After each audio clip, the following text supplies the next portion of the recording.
Okay.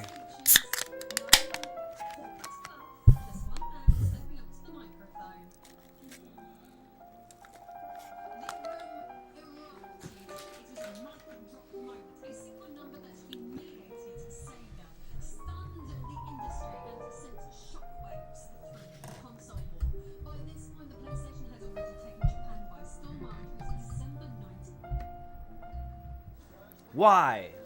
Why is this happening?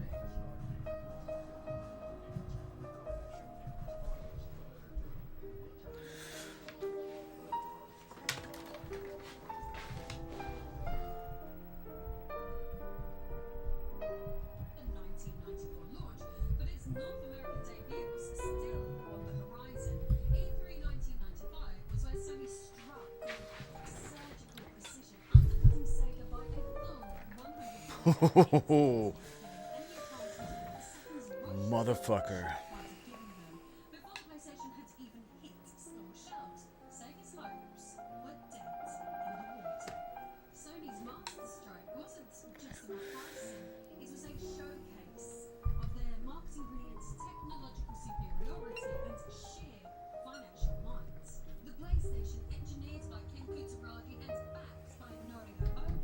What have I done to this? Okay.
The fuck?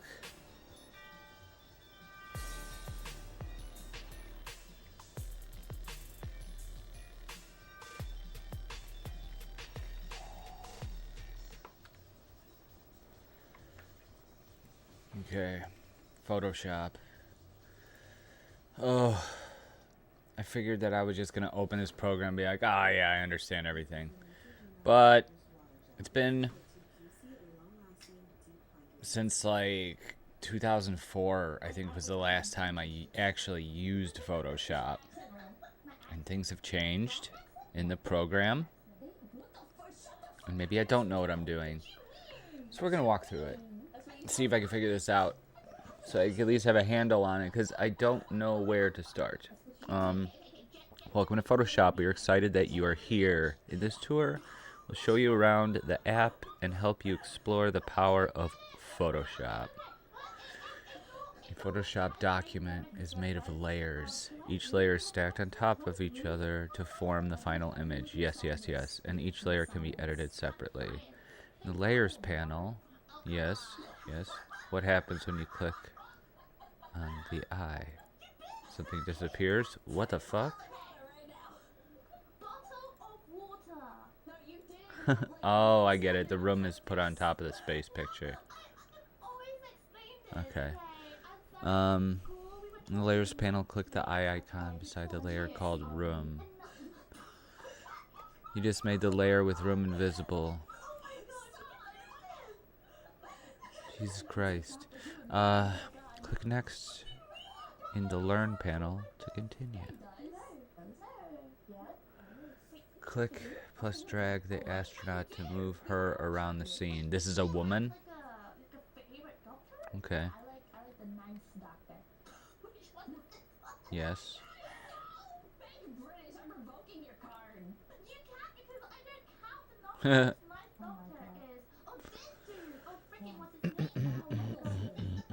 Try moving other layers around. When you're ready, click next. It's galaxy movable. Yeah. Yes. What is this, some Star Wars shit? That ain't human. And that's all these. Yes, yes. Change the opacity of individual layers. You could make changes to an entire layer at a time. Let's change the opacity of clouds on the galaxy layer. Where are their clouds? Oh, okay. Let's change the opacity of clouds on the galaxy layer. Click galaxy from the layer panel so you can edit it. In the layer panel, lower the opacity layer to around 25%. Oh, okay.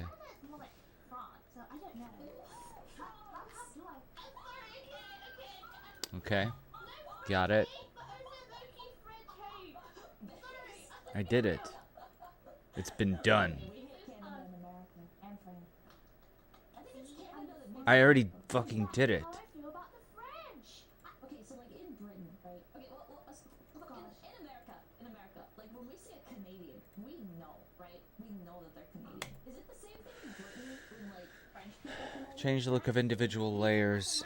You could also use image adjustments to change the look of an individual layer.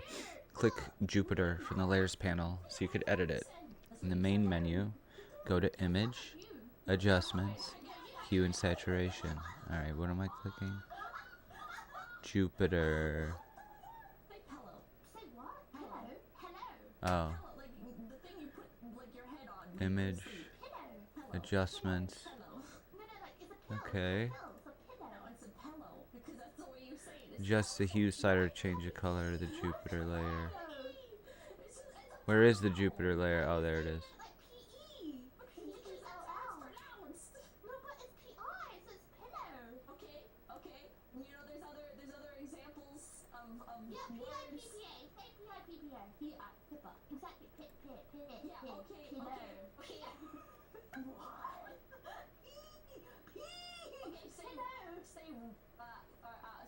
Spell red. Like I read a book. Oh, red. Make the room visible again. Now spell read. Like I'm reading a book. Or I like to read. In the layers panel, click the icons of the room. Turn the layer to okay, I can't listen to these fucking VTubers.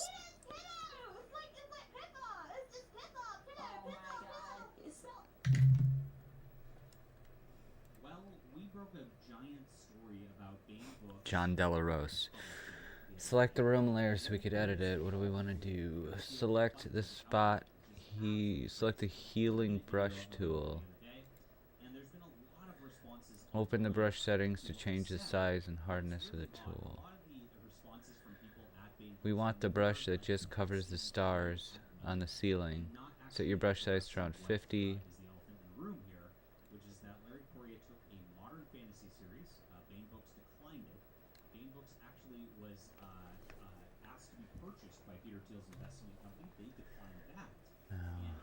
Get rid of this. What the fuck? Oh. Oh, that's awesome. That's what happened.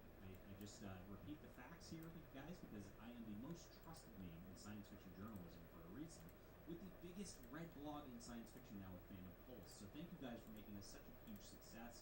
We'll continue to just tell the truth. I don't really care what some people are saying online. It's not a big deal to me. I'm just a reporter and, of course, a science fiction writer, and that's what we do. So please hit the like and subscribe button. We'll get into the reactions here and get give some commentary on that. I appreciate you all for being here. Leave a comment down below, of course. That looks great. Algorithm going and the like. This is our Fandom Pulse Substack. If you're not signed up, don't miss the news here. And I am a science fiction author as Drag and drop an image, move and resize it to your liking, and then press enter. Drag and drop an image. You could drag and drop an image into your design, and it comes in on its own layer. You can also use file, place embedded. Oh, okay. This is exactly what I was looking for. How to add images. Okay. Drag and drop an image from the computer into the document. Those with Robinhood Gold can enjoy a 3% IRA match. Tremendous. All right. News has gotten out into the publishing world about Art Press and its poaching of high-quality talent from Bain Books.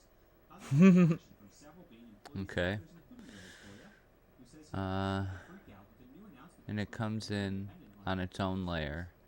You could also use file, place, embed, drag and drop the image of your computer into the document. Resize and move it to your liking. You could use Control T to resize any layer. What's next to finish? And now that's looking like it's being dialed back to like 40 or 50% while he's going elsewhere out there. That shakes up the landscape of this publisher and other publishers, and of course, Maybe I can go rogue here. which we're going to follow because we report on the news here in Science Fiction and Fantasy, like I said. On Thursday, Fandom Pulse uncovered information in the publishing industry of interest to the culture wars. We learned that Peter Thiel and his investment group Pulse put in an offer to buy Bain Books that was declined, and as a result, started Art Press, where his company poached a lot of major talent from Bain, most notably Larry Correia, for a new modern fantasy series. The information contained in the piece came from 10 former and current Bain Books authors and employees, as well as business records and searches to ensure the accuracy of what was being reported.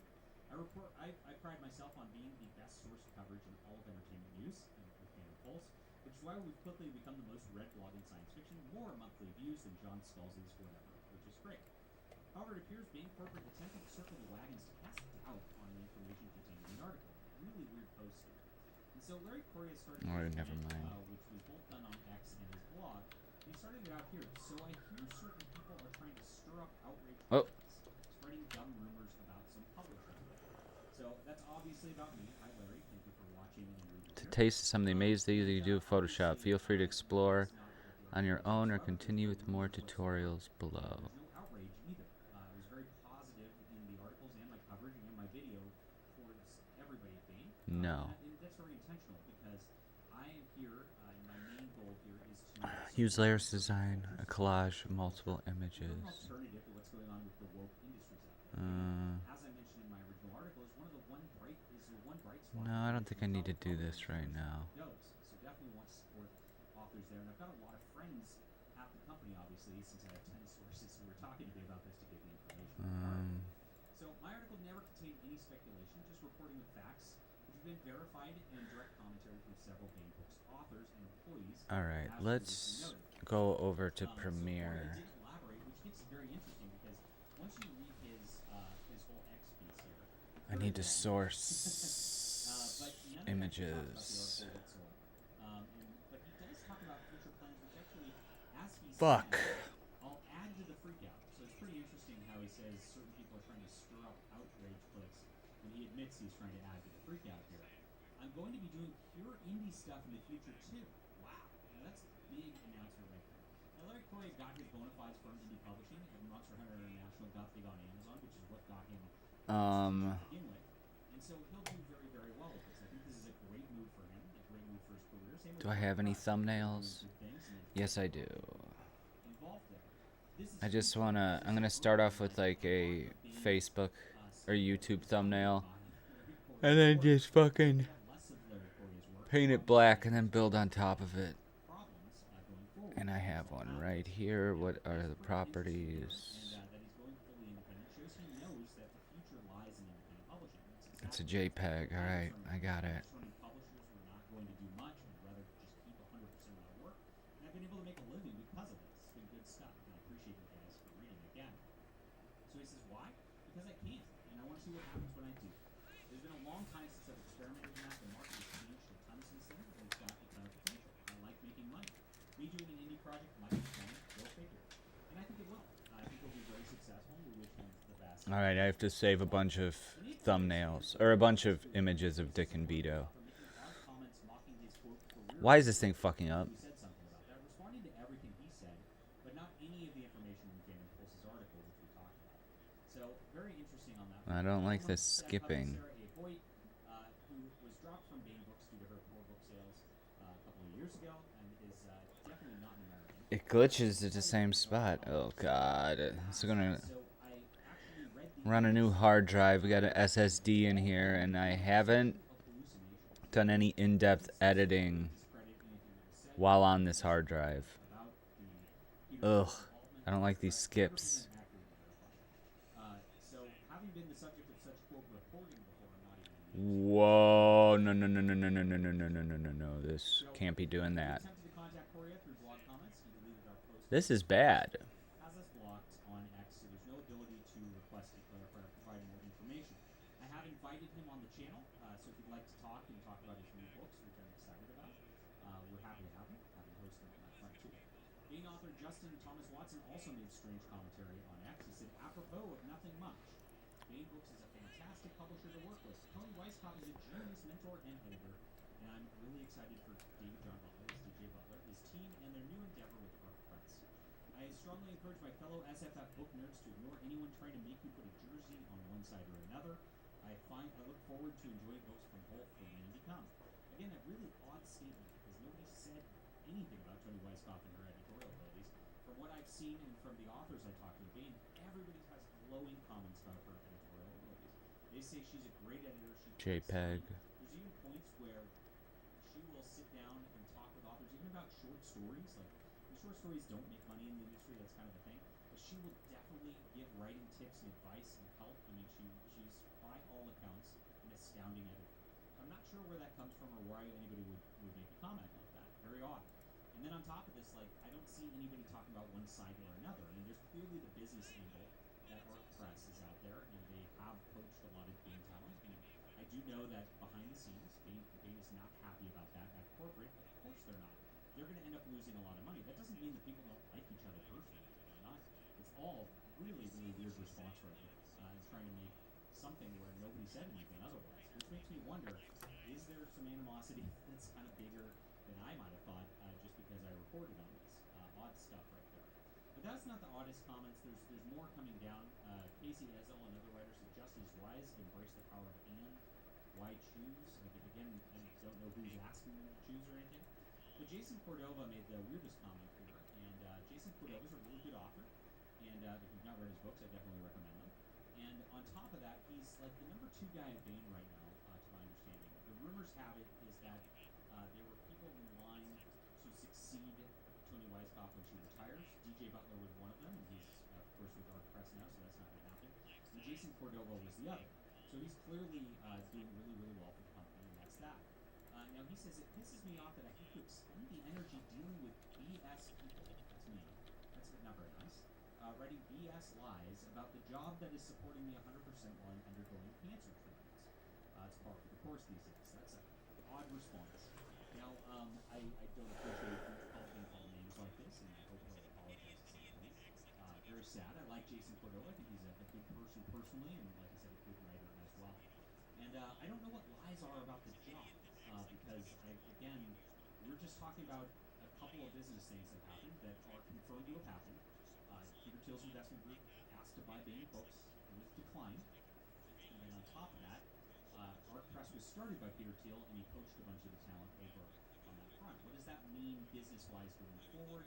It's obviously not good for Bane. What's Bane's ideas going forward? I don't know, and nobody's addressing this in anything they say here. Lots of personal things, which is very defensive and strange, and kind of amateurish, honestly. I kind of expected better from somebody like Jason Cordova. Rick Partlow, who's a big Amazon artist, John of the Rice lives for clickbait, Jason. Again, there's no clickbait here, so it's very odd sort of comment by that front. You see, it's just personal anger at me for reporting what's happening, which is my job. Literally my job. That sucks. I think has a pretty solid rep as a talker of BS.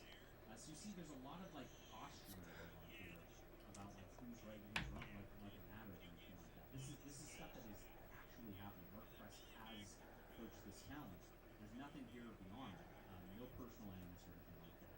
Mr. Rice, give him no place. Look at how they literally Voldemort me. They can't even say my name. Very weird. Is spreading scurrilous rumors. I don't know what's scurrilous about this again. Is there something wrong here? Because I haven't heard of anything scurrilous. We can comment on that. Do you think there's something scurrilous going on? Again, this is just stuff that's happening on the business end that's fascinating in the publishing world, which is why I care about it. It's unclear what Peter Thiel and his investment group starting a publishing house have to do with Cordova's editorial job with his cancer. And of course, I wish Cordova the best of health. I sent him a message this morning saying, praying for you, and I hope you recover, and I wish the best for you. And I hope all you guys will do the same for him as well. So DJ Butler is the face of our press. He went on a live stream talking about this article right away. He said, I'm not volunteering myself as a corrector of articles. I'm not going to say very much. I'm not saying John said this, but one might get the impression that ARC is sort of the anti-Bane. And yeah, I didn't say that. Obviously, they like a lot of the same people. It's pretty obvious. And he was correct that there was neither implied in the article. So he said something else, which is, anybody who thinks there's a civil war inside Bane has no idea how Bane works. I suspect that John has relied on sources that don't know what they're talking about and are claiming for more information than they have. Here's what I suspect. I suspect John talked to a former employee of Bane who was fired for incompetence, not doing his job and making false accusations, and that guy with his ignorance, general doofusness, and actually grind misinformed John. Now, I did some digging on this because I, again, talked to 10 different people surrounding Bane here, who are some of them are big-name authors, and of course I keep my sources quiet. Bane has a directive at their company; they're not allowed to talk to me, so I'm not going to get anybody in trouble or anything like that. I am very, very good at keeping sources confidential and only reporting what's allowed to be said. And of course, when somebody tells me it's off the record, I'm very, very good at staying that way as well. Now, what my sources say is that DJ Butler is referring to their former publicist Sean Korsgaard. And I reached out to Sean Korsgaard because I was reaching out to a lot of people during this process. He refused to talk to me about this. And so he said he didn't want to get involved, and that was that. Now, my source inside Bane says that Butler and Korsgaard have bad blood on a personal level, so it may have to do with that. I'm not getting involved with that either. I like both these guys. I think they both do good work. So, we did speak with Butler and clarify things, and Butler actually helped out with one point in the article, and actually I corrected that, so thank you to DJ Butler. Kudos to you, and thanks for the work you do. In terms of the rest of the article, he said, there's a lot of stuff I'm not in a position to comment about. I don't object to there being science fiction fandom journalism. Now, this is nice. I wish the other people wouldn't object to this. And the reason we exist, for the other people involved, who I do know hate watch here, is that, look, there's File 77, there's Speeding 2, there's Reactor, there's all this fake news that is propping up the leftist establishment. And I decided in early 2022 I wanted to be a journalist that was going to do the opposite, and was going to just really push for alternatives, and that includes Bane Books and Arc Press and anybody else involved. And so I am being that because those guys, what they do is they prop up people as experts and authors that you should pay attention to. And that's exactly what we're trying to build here. And within a year's time, I told DJ Butler, like, our growth rate, both on YouTube and Fandom Pulse, within a year's time, we should be at a point where it's like we can like make a book and actually like some new author comes out who's a good Christian conservative guy, we give him the push. We can start making careers and actually making it happen and build that real alternative. I'm looking at like a really beautiful future that's just getting started. I'm super excited for all this. And Butler seems to get it a little bit, whereas a lot of these guys are still, and I think that is part of the problem with there's still like the old guard that like, you know, YouTube press and my press and real press who they want to, you know, Turkish review or something like that. They kind of want the old establishment to validate them. And those old establishments don't matter anymore. Like, nobody cares. And so we're moving and shaking. Well, you know what? We're just going to do what we do anyway, and I'm not going to be intimidated out of reporting news ever. Butler also said, I have no reason to think John did anything inappropriate. Thank you very much. He clarified, though, I've been receiving texts all day asking if I'm okay. It's very weird that like people would be saying that. He didn't say anything about me that's bad or wrong. I'm accurately quoted the quote I gave him, which is why I'm suspecting he's accurately quoting what other people have said to him too. And I am. Like I said, I had 10 different sources inside Bane, and they all verified different things. And so I also went to business records and the like. I spent like 2 weeks on this article. It was a lot of work. So that's that there. So that's what's going on, and I appreciate that. And he actually is coming out with a book called The Politically Incorrect Guide to Science Fiction and Fantasy, which is going to be a history of things. This is politically incorrect. I'm very interested in his thoughts on this. I have pre-ordered this book. It's on Amazon, and I believe it comes out in early April. And I hope to have him on once this book comes out to talk about the history of science fiction and fantasy from his perspective. It's cool stuff. So that's everything that's going on right now. A bunch of people are saying there's a shoddy reporting. But as you can see, I just screenshot. I take what people actually say. I say, hey, here's what this could mean, or it could mean something else, based on my own analysis from my own experiences within sci-fi publishing. That's how I do things. It's called being a good reporter, and I think that a lot of people are upset that I'm being a good reporter right now, and that's fine.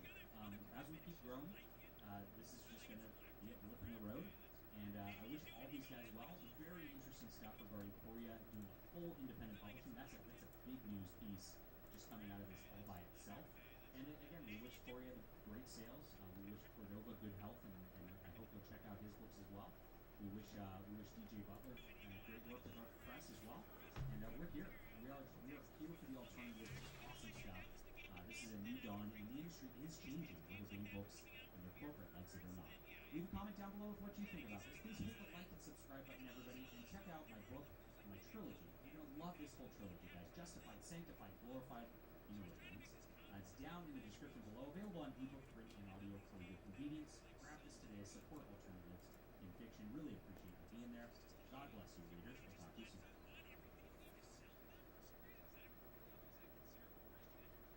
Sorry to interrupt your Friday with a second video, but I have a question that I desperately need a logical answer to. Emphasis on logical, because what I'm going to show you throughout this video is not logical at all. Because I'm trying to figure out, when did we as a society all come together and agree that during tragedy, during crisis, during moments where people are scared that their family members are no longer on this earth because of some form of tragedy that leads to them no longer being on the earth, we decided to talk about the victims slightly, but bring up politics as a way to garner further introspective and conversation to something that is arguably not going to change the fact that people are dead.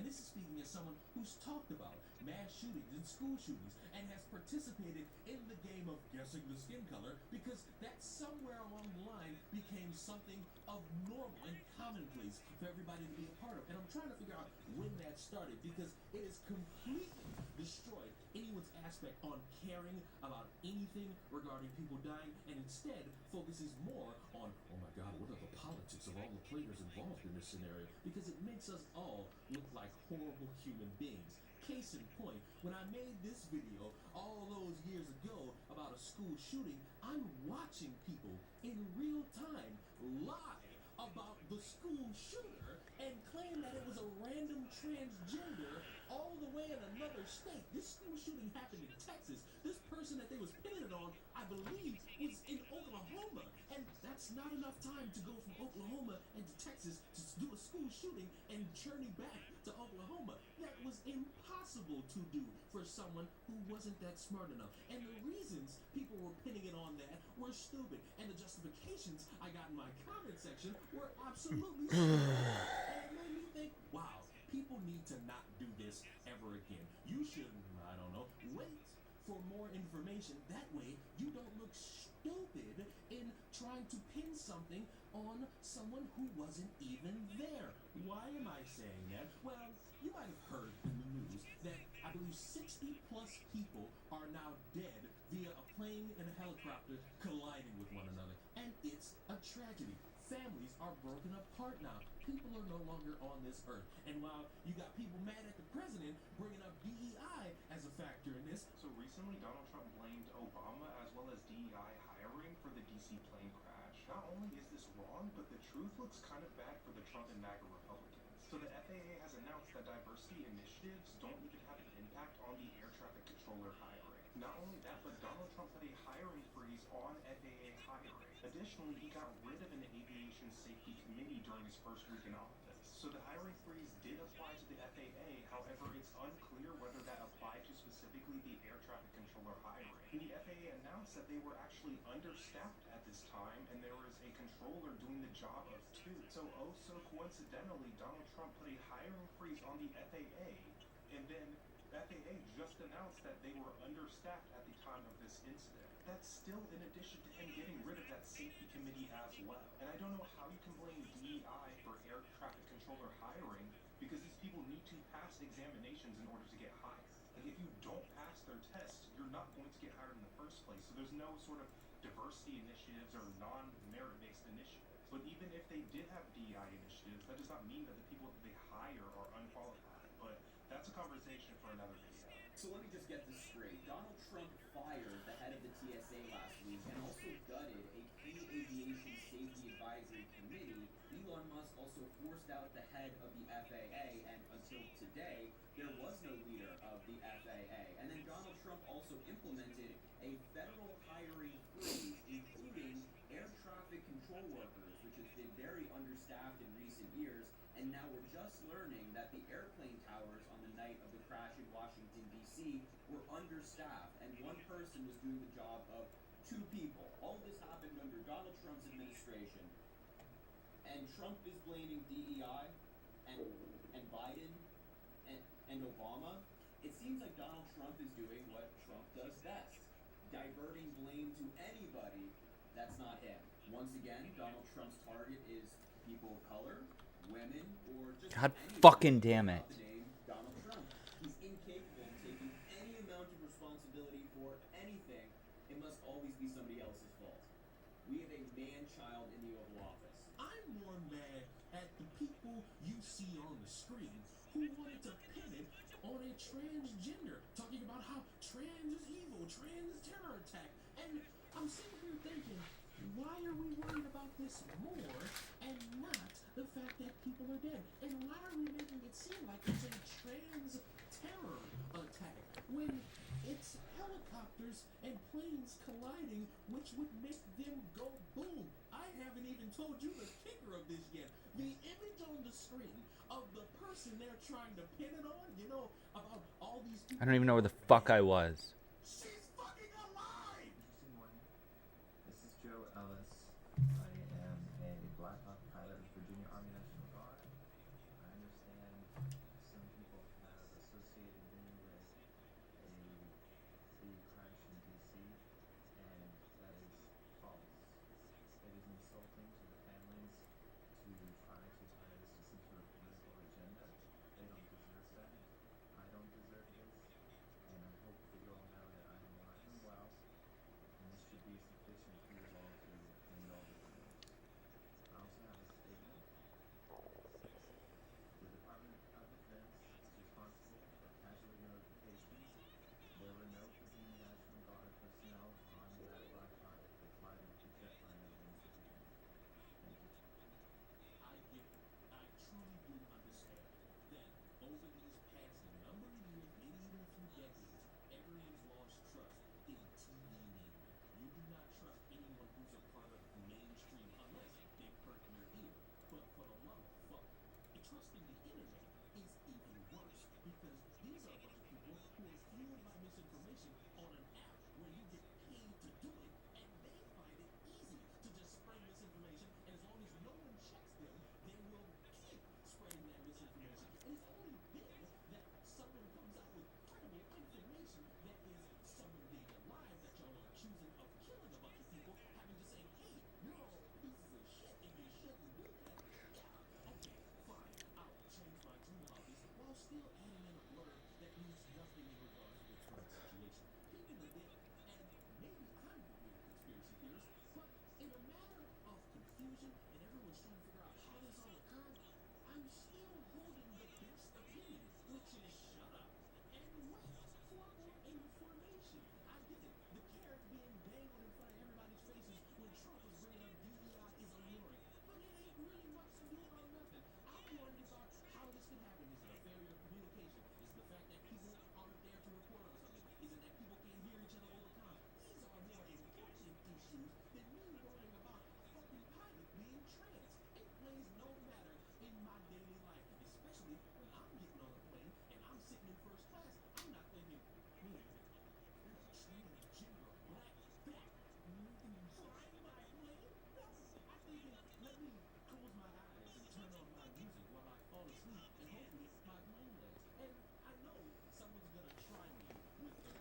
should actually start thinking about how destructive No, I'm not thinking about that shit. Why?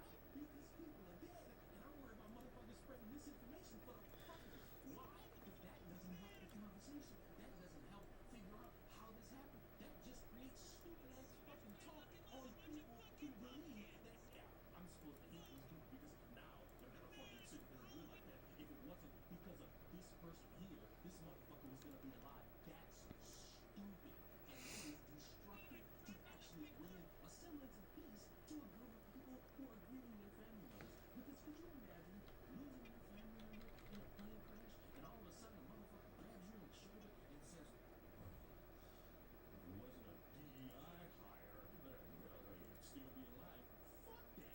What type of ass backwards logic are y'all trying to bring up? And for the sake of fuck, I hate the way DEI gets talked about in certain avenues because it gets talked about like someone like me could just walk in and become a pilot. And I don't know if you know this about me. I'm not skilled when it comes to aviation. It takes a decorated long fucking process to be a private pilot, let alone one who has to fly a fucking Black Hawk. And it's more likely to say that there was an error somewhere on that Black Hawk or on that plane or with the communications than just saying, oh, it's another sign of trans-terrorism. So to wrap this up, because I've taken up enough of your time, for the love of fuck, I'm begging. It's big 2025. It's January 78th of 2025. We're soon to be at some point in February. Can we please just start living? I get you want to be first. You want to be the one to bring the scoop. You want all eyes on you. But fuck, can this be yet another example where we please just wait for more details instead of just spewing hot takes? Because I would rather be last and be right instead of being first looking like a dumb fuck. Subscribe to the channel. I'll see y'all in the next one. Deuces. You're probably being expendable. You read through the paperwork. Yeah, good. That was your job. What? But it's a little fun.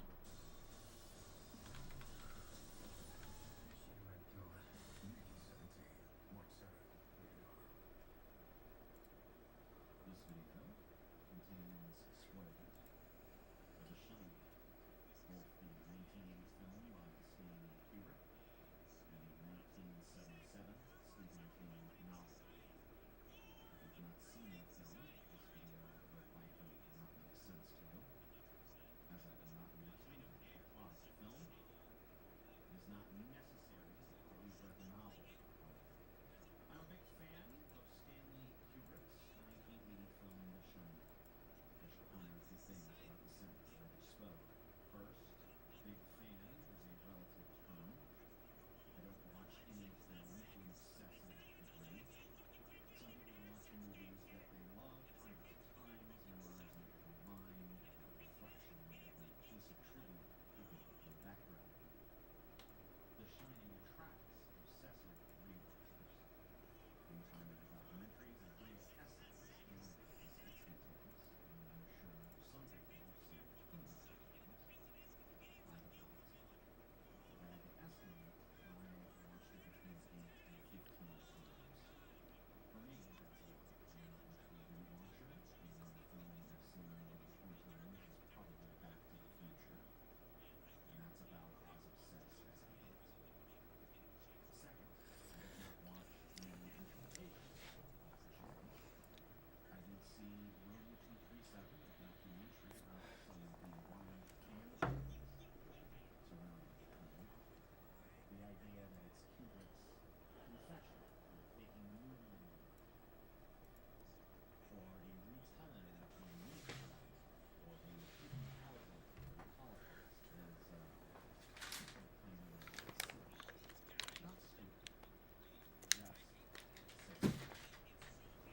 If there is some widely accepted theory among video essayists or critics about what The Shining is really about, I don't know it.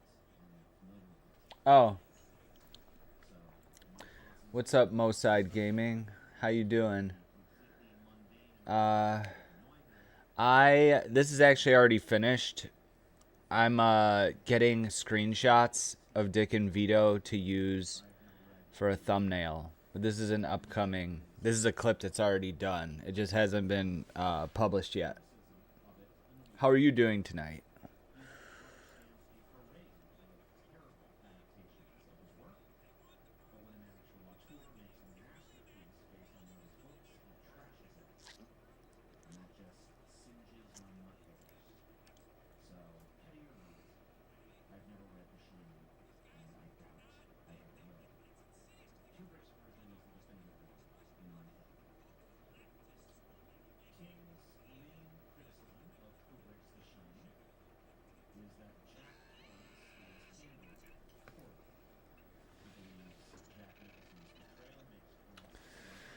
This is my first time running Premiere on this new hard drive, and I'm getting some serious fucking lag, and it's concerning me.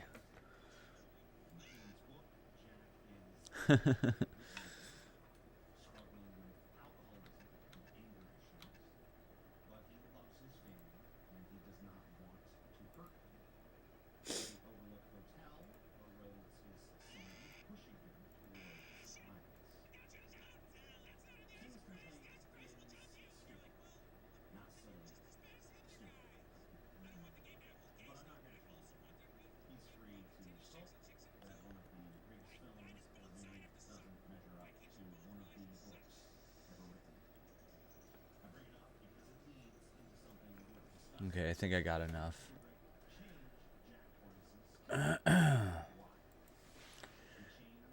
I haven't used Photoshop since like 2004. I thought I could just, pick it up and I'd be like, I know this shit. SSD, I meant to say. Oh, what kind of SSD are you running on? Oh, yeah, I'm running on a SDD. Did I say SSD? Or yeah, SSD. I used to only have one HDD in this computer, but I just put in a new HDD and an SSD, and put in a new operating system, and now we're running off of the SSD. And it's done a few things. First of all, Marvel Rivals blue screens the computer every time I try to run it on the SSD. I'm witnessing these glitches over here on Adobe Premiere. And, oh, there's a delay in my goddamn capture card between here and OBS. So now, until I figure that out, I can't use the computer monitor to play games. I have to cast them up to the television and then look up at it like this. Ugh. Excuse me. Are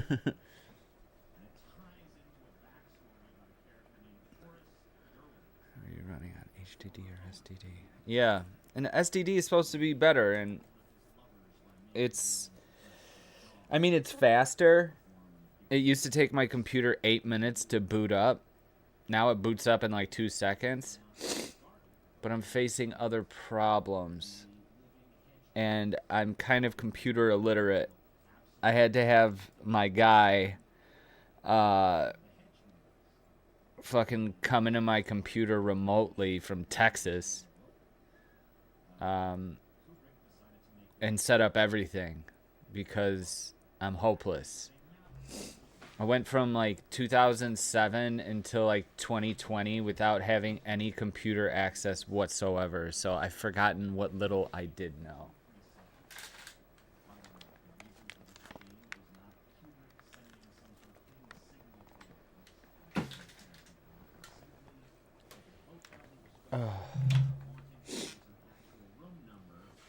Fearing that guests would then avoid that room, which I think is honestly a very terrible reading of human psychology, because I think this video contains spoilers for The Shining. Excuse me. The 1980 film by Stanley Kubrick and the 1977 Stephen King novel. If you've not seen How to get rid of this shit. video will likely not make sense to you, as I will not be recounting the plot of the film. It is not necessary that you've read the novel, however. I'm a big fan of Stanley Kubrick's 1980 film The Shining. I should point out a few things about the sentence that I just spoke. First, big fan is a relative. Oh, God. I don't watch any film to an obsessive degree. Some people watch movies that they love hundreds of times, memorizing every line, every inflection, every piece of trivia hidden in the background. The Shining attracts obsessive rewatchers. Okay. Entire documentaries and video essays. Probably shouldn't try to get too complicated with this. Sure, some people have seen it hundreds of times. I have not.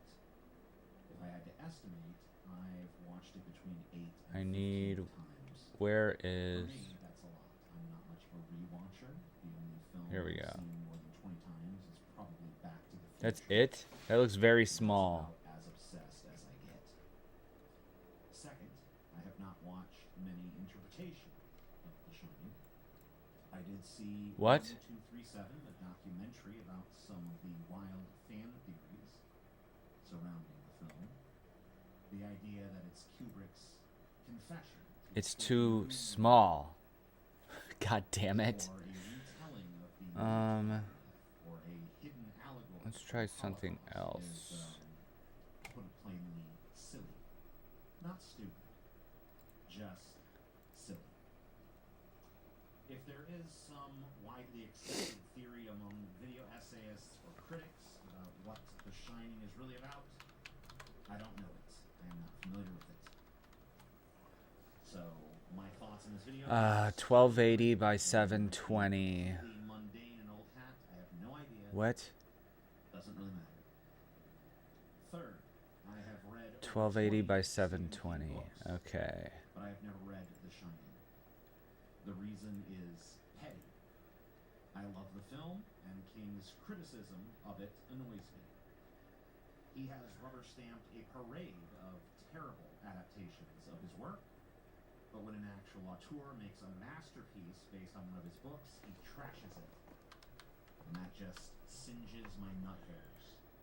So, petty or not, I've never read The Shining, and I doubt I ever will. Kubrick's version is the definitive one in my head. It's pixels. King's main criticism of Kubrick's The Shining is that Jack Torrance is handled poorly. 80 He by... believes Jack Nicholson's portrayal makes Torrance seem unhinged from the beginning. He always wanted to murder his family with an axe, and the Overlook simply Okay, gives him that's a little better. In King's book, Jack is essentially a good man, struggling with alcoholism and anger issues, but he loves his family, and he does not want to hurt them. But the Overlook Hotel erodes his sanity, pushing him towards violence. King's Okay, complaint is stupid. Not silly, stupid. thumbnails. But I'm not here to dwell on that. He's free to sulk that one of the greatest films ever made doesn't measure up to one of the books ever written. I bring it up because it leads into something worth discussing. Let's get a good picture of Dick. Jack Torrance's character. Why? He changed Wendy, making her weaker than she is in the book. Why? He also changed the ending. Let's do this one. Jack resists the Overlook's influence and sacrifices himself to save his family. Now the stuff in the middle is gonna be covered. Chasing his son with an axe before freezing to death. Could I get rid of this? Nope. Why?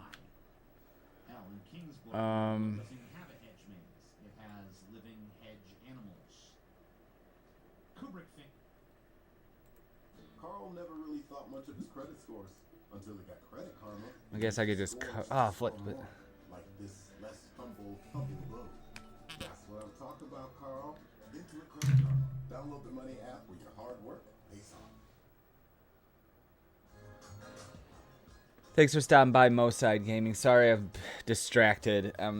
I should have taken Ritalin before I started the stream. But thanks for stopping in. loathe King for criticizing Don't feel too bad. One comment I saw summed it up nicely. And I'm like tired. From the director of Maximum Overdrive. Oh. Well, that would be I feel this eye starting to burn. Love Maximum Overdrive. Is there a crop? Killer Is this trucks crop? rampage with an all AC/DC Is this soundtrack. crop? Honestly, Aha! what's not to like? People exaggerate how much Kubrick rejected King's story, his narrative. They act like he took the bare minimum from the book and did his own thing. Mother. But that's not true. For example, that weird scene in The Shining. There we where go. a guy in a bear costume This isn't 1280 by 720. comes from Oh, It's actually supposed to be a dog costume. I always thought it was a bear.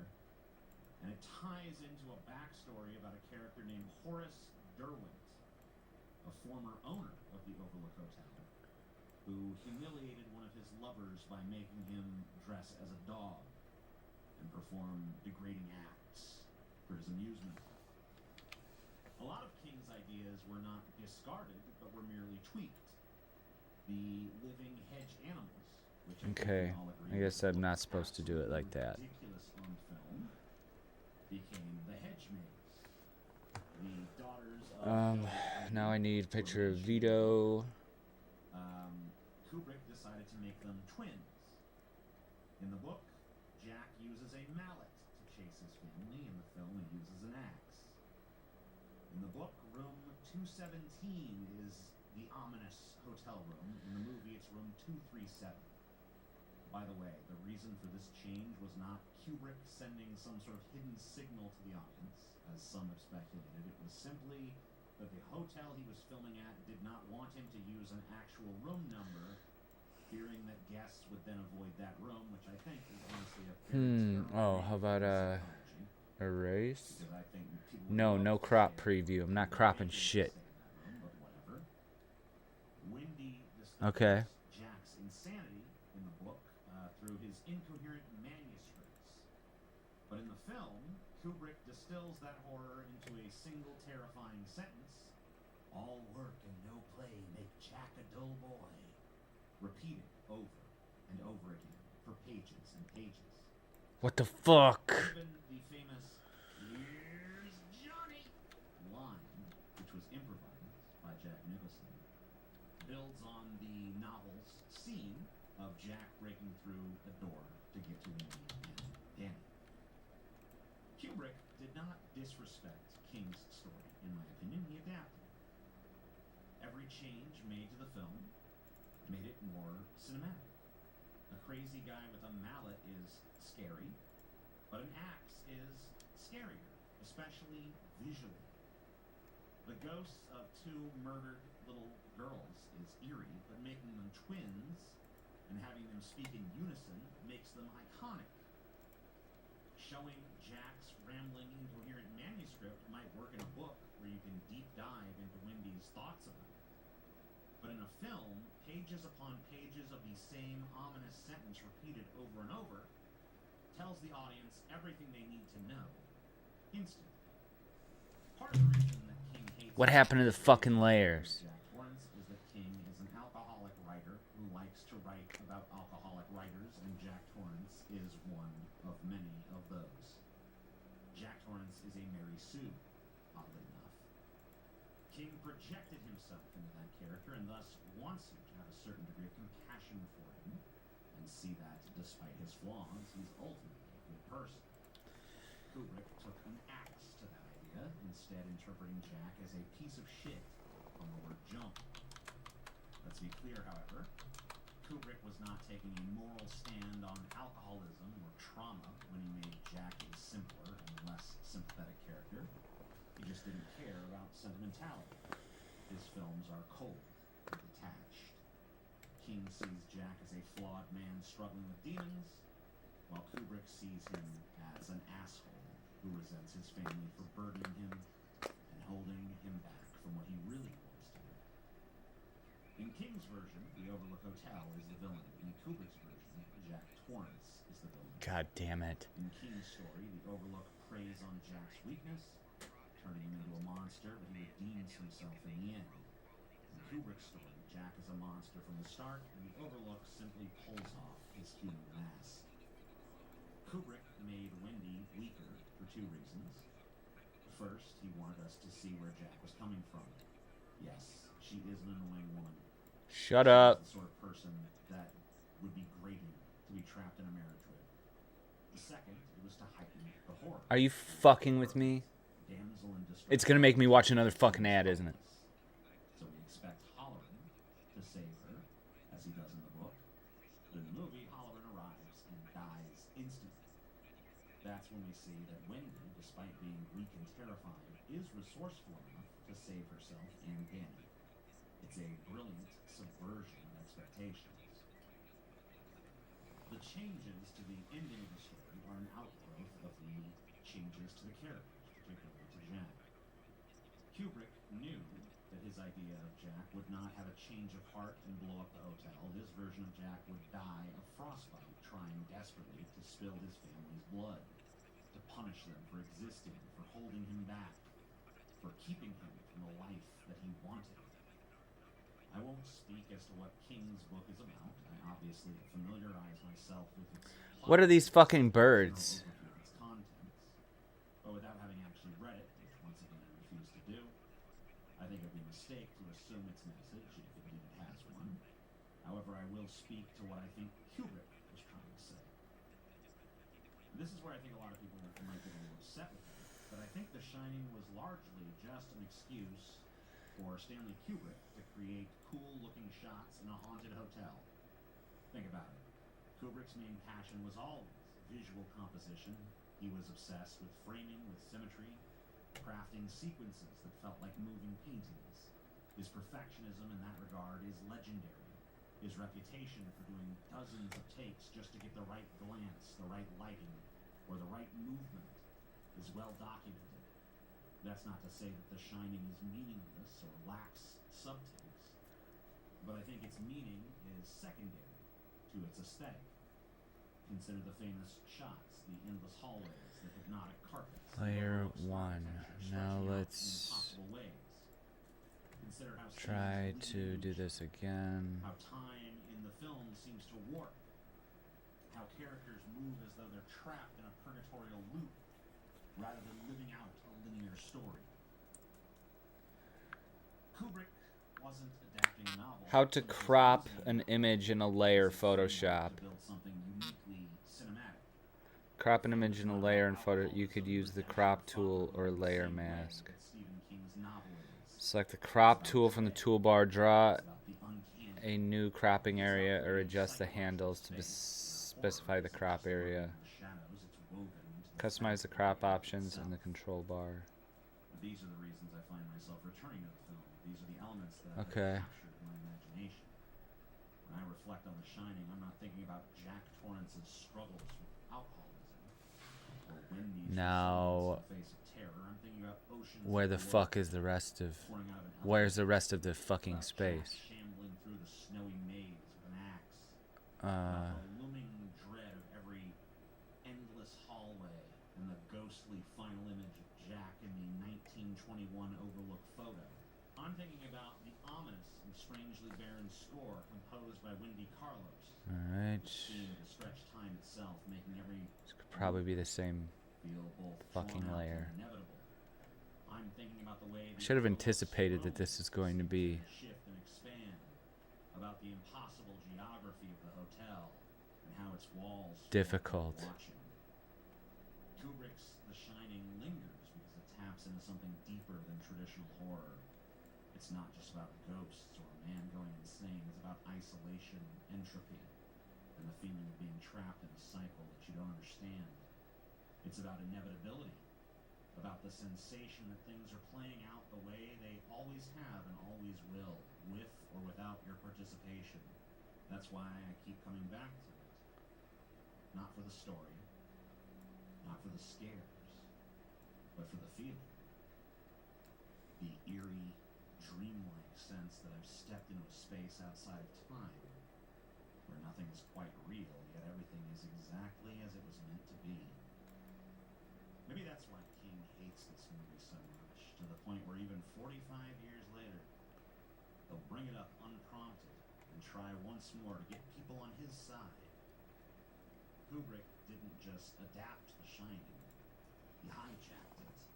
He turned King's deeply personal story about addiction, redemption, and the struggle to break the cycles of abuse into something cold, indifferent, and existentially terrifying. King wanted The Shining to be about a man fighting his demons. Kubrick made it about a man who is a demon, in a place where demons are welcome, open arms, by something ancient and cruel and unknowable. Perhaps what pisses King off the most is that his book is ultimately a human story, and Kubrick stripped it of much of that humanity. He made The Shining about inevitability, about the inescapable pull of the past, about forces too big and powerful to fight against. Jack doesn't get to be a man struggling to do the right thing. He's just another ghost in the machine, another piece of the Overlook's endless cycle of violence and indifferent cruelty. I've heard some say that King doesn't truly write horror stories, that King at his core is really an adventure writer who fills his stories with horror elements. I don't really buy into that notion, but I think it is true that King has a tendency to soften his horror. In King's idea of the cosmos, at least the one on the page, good often triumphs over evil. There are forces of beneficence at work in King's stories, fighting against the darkness. Kubrick has no use for that. When Kubrick tells a horror story, he tells it without a safety net, without fuck? a guiding hand to assure you that things will be okay in the end. Kubrick's universe is indifferent, mechanical, and cruel. There are no cosmic forces of good intervening to save the day. There we go. Redemption Fucking thing. wings. There is only the Overlook, looking over, cold, cruel, endlessly patient, and patiently endless. And yet, narratively, the Overlook is only the secondary lead of Kubrick's film. Jack Torrance is the main threat. Could Kubrick be saying to us here that the Overlook, this cosmic horror, is what it is because of us? That it is merely a stage that we have set for violence to be done upon? That the Overlook is not a malevolent force in itself, but rather a reflection of the dark impulses of those who enter it? That it does not create monsters so much as it reveals them? In King's novel, the Overlook actively corrupts Jack. It manipulates him, wearing him down, turns him into something he was not before. There is, at least at first, a tragic dimension to his fall. But in Kubrick's film, there is no fall. There is only revelation. Jack does not descend into madness, he arrives, preloaded with it. The Overlook doesn't have to do much at all. It just gives him the space to be who he always was. This interpretation makes The Shining much more unsettling. Because if the Overlook is simply a mirror, then what does that say about us? If all it does is reflect what we bring inside, then maybe the real horror is not the haunted hotel, it's the people who step through its doors. And this, perhaps, is why the film endures in a way that no other King adaptation does. It is not a simple story of good and evil, redemption and corruption. It is a film that lingers like a half-remembered nightmare because it suggests something truly disturbing. That the Overlook Hotel does not make monsters. It merely welcomes them home. There's a famous story about one of the very few interactions between Stephen King and Stanley Kubrick, wherein Kubrick calls King and asks him if he believes that ghost stories are inherently optimistic because they imply that the soul continues on after death. King asks, Okay, I can't just figure this out on the fly. I have to, like, I have to actually learn how to fucking use this. But, yeah, whoever's, oh, there's two people. Oh shit, there's a couple people came in. I'll be back in just a few minutes, and we'll play some games. There's no way, I'm not figuring out Photoshop at 3 a.m. tonight. I'll have to, like, I have to watch videos and figure shit out, because I'm obviously not doing this correctly. But if you happen to be new here, make sure to like, subscribe, hit the bonk for notification. I'll be back in maybe give me like 10-15 minutes, play some games. Peace.